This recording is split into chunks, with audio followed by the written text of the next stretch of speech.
శ్రీకృష్ణుడి యొక్క 5వ భార్య అయినటువంటి నగ్నజితి గురించి ఈ వీడియోలో పూర్తిగా తెలుసుకుందాం. కోసల దేశపు రాజు అయినటువంటి నగ్నజిత్తు యొక్క కుమార్తె నగ్నజితి. నగ్నజిత్తు తన కుమార్తెకు కళ్యాణం చేయాలని ఒక షరతును ఏర్పాటు చేశాడు.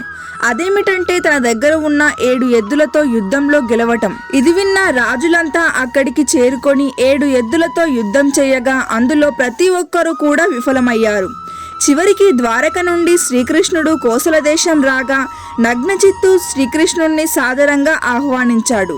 నగ్నజితి శ్రీకృష్ణుణ్ణి చూడగానే తన మనసులో తననే వరించాలని అనుకున్నది. నగ్నజిత్తు శ్రీకృష్ణుణ్ణి నీవు రావడానికి గల కారణం ఏమిటి అని అడగగా శ్రీకృష్ణుడు నీ యొక్క కుమార్తె అయినటువంటి నగ్నజితిని నేను కళ్యాణం చేసుకుంటానని తెలిపాడు.